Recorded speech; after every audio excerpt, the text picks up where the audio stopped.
You do not have a short attention span.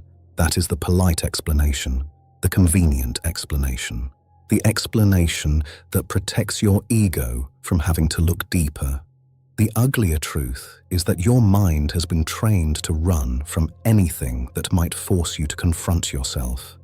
That is a very different diagnosis, because if the problem were only distraction, the solution would be simple. Turn off notifications, delete a few apps, read more books, put the phone in another room. But for most people, none of that truly solves it. Why? Because the phone is not the real addiction. The interruption is, the escape is, the immediate shift away from discomfort is. And once you understand that, you stop asking, why can't I concentrate? You start asking the right question. What exactly am I avoiding every time I break my own attention? Because people do not compulsively interrupt themselves for no reason. They do it because uninterrupted reality is often psychologically expensive. To focus deeply is not just to pay attention. It is to remain in contact with effort, with slowness, with uncertainty, with incompletion, with the possibility that you may not be as in control of yourself as you like to imagine. Most people cannot tolerate that for very long, so they leave, not physically, psychologically. One tab becomes 5. One thought becomes a scroll. One moment of effort becomes a quick break that was never really a break at all. Just another escape disguised as relief. It wasn't distraction, it was self-interruption. It wasn't curiosity, it was avoidance. It wasn't just a habit, it was emotional regulation through fragmentation. That is what makes this more serious than it sounds. You are not merely dealing with a modern inconvenience. You are watching the slow construction of a mind that cannot remain with anything long enough to see it clearly. And a mind that cannot remain with things long enough to see them clearly becomes easy to control, easy to sell to, easy to agitate, easy to manipulate, easy to keep shallow, because depth requires duration, and most people now live in fragments. That fragmentation does not only damage productivity, that is the least interesting consequence. It damages perception, it damages emotional regulation. It damages identity. It damages the ability to know what you actually think before the world tells you what to think next. And this is where the conversation gets darker, because once a human being loses the capacity for sustained attention, they do not just become distracted, they become dependent. Dependent on novelty to override emptiness. Dependent on noise to suppress self-contact. Dependent on stimulation to avoid psychological freefall. The result is a person who confuses movement with meaning, busy but not directed, stimulated but not alive, informed but unable to think, connected but internally isolated. That is the modern contradiction. People have never had more input, and yet many have almost no inner continuity. They consume endlessly, but cannot metabolize. They react constantly, but rarely reflect. They feel flooded, but not deep. Because what looks like engagement is often only nervous system management. It wasn't interest, it was sedation. It wasn't entertainment, it was escape with better branding. It wasn't freedom, it was dependence made socially acceptable.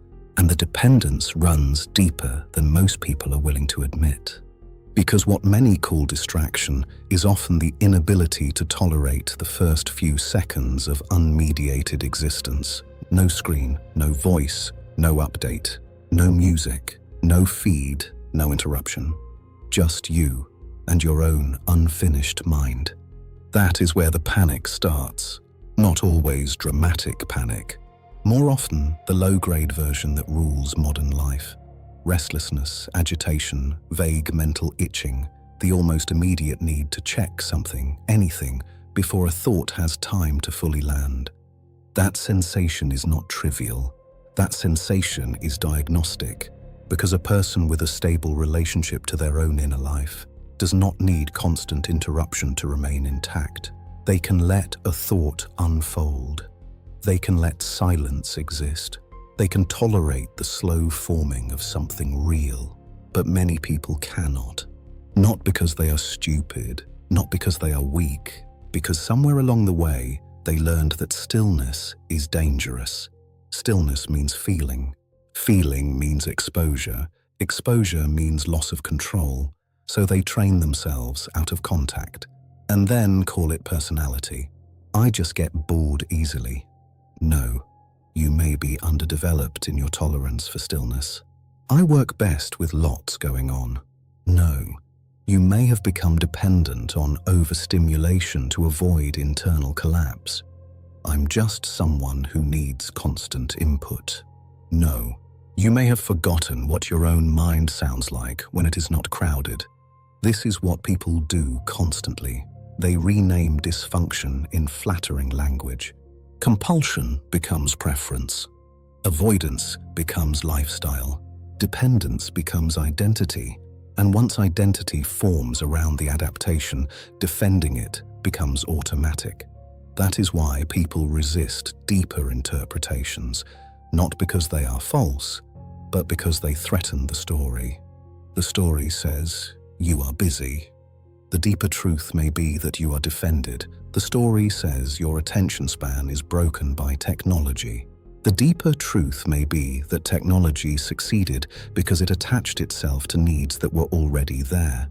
The need to avoid silence, to avoid inadequacy, to avoid unresolved feeling, to avoid the instability of being left alone with yourself.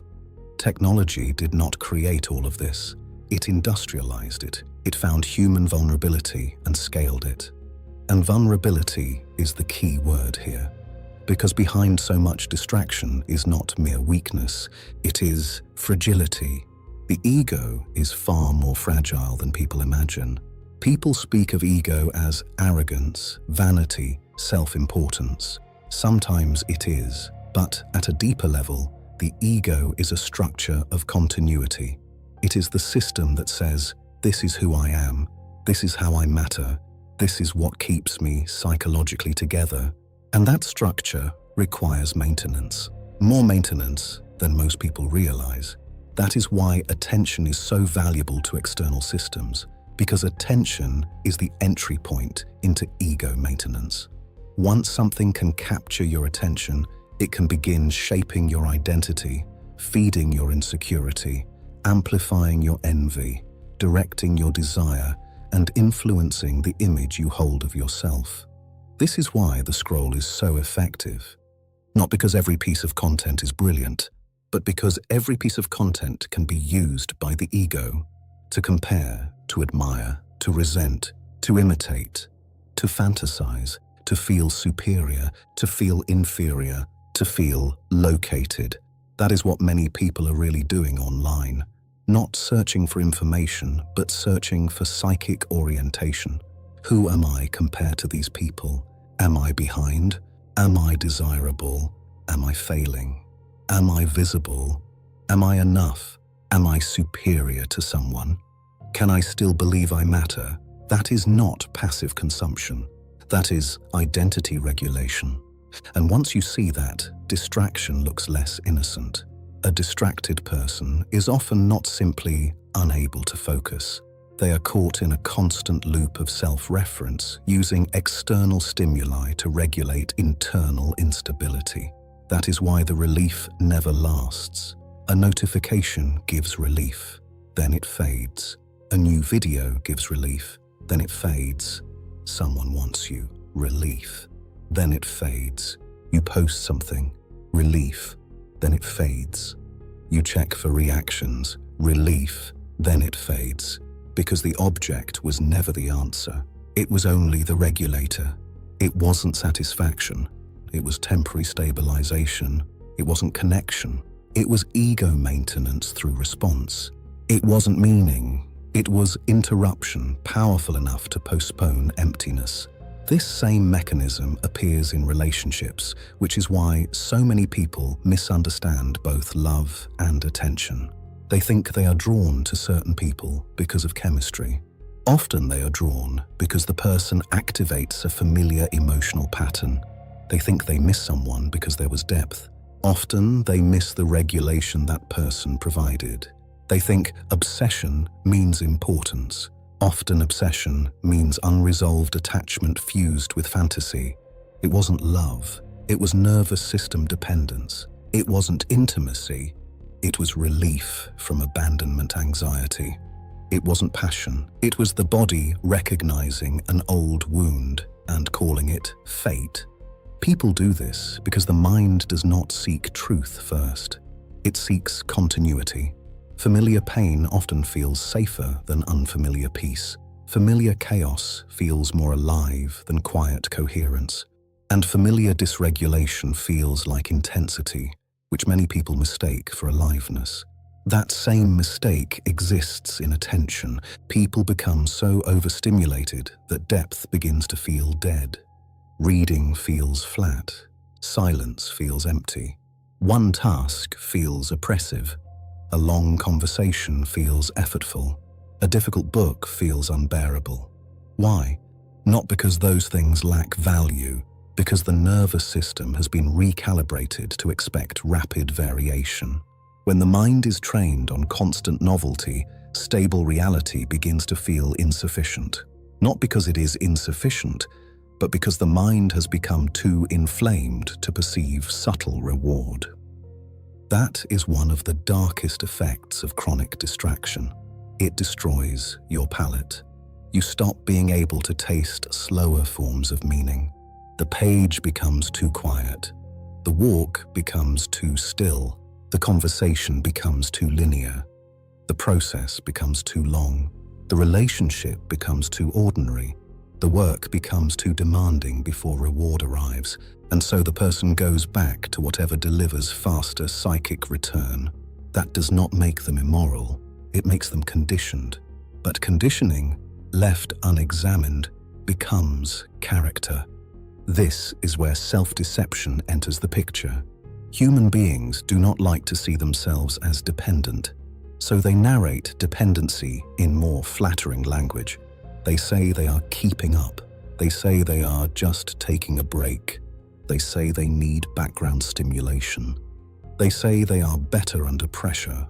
They say they like having options open. Look more closely. Sometimes keeping up is fear of irrelevance. Sometimes taking a break is inability to tolerate friction. Sometimes background stimulation is panic in the presence of inner silence. Sometimes better under pressure means they can only function when anxiety hijacks their nervous system into temporary action.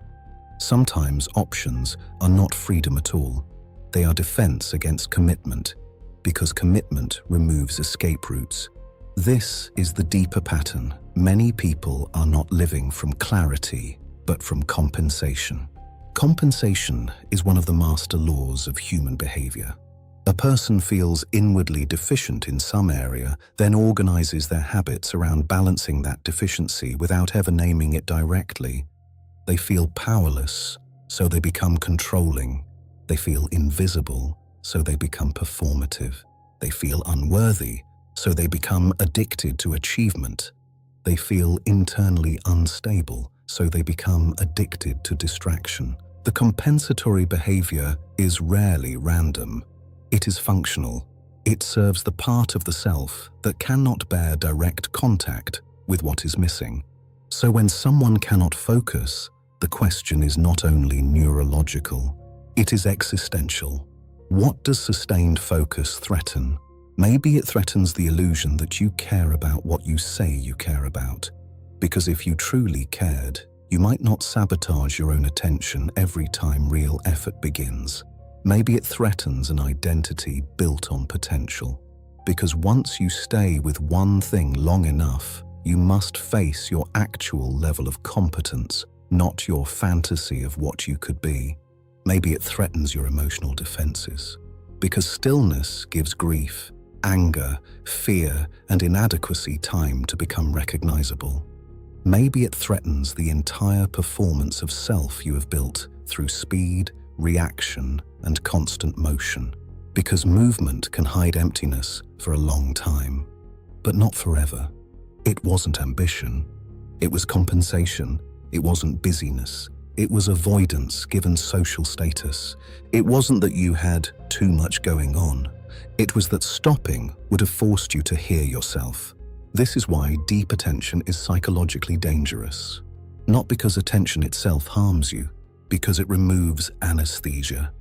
For a while, distraction has been doing a job, protecting you from self-confrontation, protecting you from grief, protecting you from doubt, protecting you from the realization that parts of your life may be built on adaptation, not truth. When that layer is removed, many people do not feel immediate peace. They feel withdrawal, agitation, irritability, flatness, anxiety, the strange hollowness that appears when the usual flood of stimulation is no longer available to cover the baseline. This is important because many people mistake withdrawal for evidence that stillness is bad for them. It is not. It is evidence that you are dependent. That is what withdrawal means. Not that something healthy was taken away, that something regulating had been interrupted. And once interrupted, the underlying condition becomes visible. That is why so many people return so quickly to distraction, not because they consciously choose shallowness, but because depth first feels like deprivation before it becomes contact. Most people never stay long enough to get to the second stage. They run at the first sign of emptiness, so they remain populated by noise and call that normal. But the deepest layer is still ahead, because distraction does not only protect you from feeling, it protects you from seeing your motives more clearly, seeing other people more clearly, seeing the structure of your attachments, seeing how much of your life is organized around borrowed desire, borrowed urgency, borrowed identity. A distracted mind is easier to lie to by other people, yes, but more importantly, by itself, because truth usually does not arrive in flashing lights. It emerges slowly. It requires staying with contradictions, patterns, repetitions, discomfort, and evidence long enough for something coherent to form. And coherence is exactly what fragmentation prevents. If your mind is constantly broken into pieces, then self-knowledge remains broken into pieces too. You may notice flashes, a discomfort here, a pattern there, a moment of clarity after a conversation, a quiet suspicion about your own behavior. But before the insight becomes stable, you interrupt it. You check something, scroll something, message someone, shift the state, break the line, and the truth dissolves before it finishes forming. That is not accidental. Many people are unconsciously loyal to confusion because confusion allows them to continue living in familiar ways. Clarity creates pressure. Once you see something clearly, pretending becomes harder. Once you see that a relationship is organized around dependency, not love, you cannot unsee it. Once you see that your ambition is partly driven by shame, not purpose, you cannot fully return to the fantasy. Once you see that your constant stimulation is hiding inner emptiness, the next scroll no longer feels innocent. So the mind interrupts itself, not because it is malfunctioning, because at some level it understands that attention leads to revelation, and revelation threatens the existing order of the self. This is why the recovery of attention is not merely about becoming productive again. That is a childish interpretation. The recovery of attention is the recovery of psychological sovereignty. It is the ability to remain with reality long enough that reality begins to reorganize you. It is the ability to notice impulse without obeying it, to feel discomfort without anesthetizing it, to observe a pattern without rushing to excuse it, to stay with one thought long enough that it becomes insight instead of being murdered in infancy by interruption. A person who can do that becomes dangerous in the best sense, harder to manipulate, harder to sedate, harder to flatter into self-betrayal, harder to bait, harder to own. Because once your attention belongs to you again, far less of you remains available for extraction. And that is rare. Most people have outsourced themselves. Their mood is outsourced to feedback. Their confidence is outsourced to response. Their identity is outsourced to comparison. Their desire is outsourced to algorithmic suggestion. Their peace is outsourced to distraction. Then they wonder why they feel weak when the external world goes quiet. Because what remains internally has not been built. It has only been managed. That is the final brutality of all this. A person can look functional while being internally colonized. They work, they reply, they post, they perform, they move through life with apparent competence. But underneath, their attention is fragmented, their emotions are externally regulated, their identity is unstable, and their interior life is too underdeveloped to withstand prolonged contact with itself. That is not freedom. That is dependency with good lighting. So ask yourself something more serious than whether your attention span has declined. Ask what your current patterns are protecting. What do you interrupt every time the room gets too quiet? What thought keeps returning, only to be cut off before it becomes language? What emotion arrives the moment stimulation stops? What in your life depends on your inability to stay present long enough to examine it? Which relationships survive because you feel more than you think? Which desires survive because you consume more than you reflect? Which parts of your identity exist only because you never stop moving? And if all the noise disappeared, no feed, no validation, no interruption, no immediate relief, would you actually like the mind that was left in the room? That is the real question, not whether you can focus, whether you can bear what focus reveals. Because attention, in the end, is not just concentration. It is contact. It is exposure. It is the refusal to flee. It is the faculty that allows a human being to see what is there before covering it with noise. And maybe that is why so many people have lost it. Not because it was stolen, because on some level they helped surrender it. Because distraction is not only imposed from outside, it is welcomed from within by every part of the self that fears being seen too clearly. So no, this is not about productivity, not really, not in the deepest sense. It is about whether your mind is still your own, whether your desires are still your own, whether your inner life has any structure that does not depend on interruption. Whether you are capable of remaining with reality long enough for truth to become undeniable. And if you are not, then your real problem is not lack of focus. Your real problem is that without distraction, the architecture of your life may start to look very different from the story you keep telling yourself. And maybe that is exactly why you keep reaching for the screen.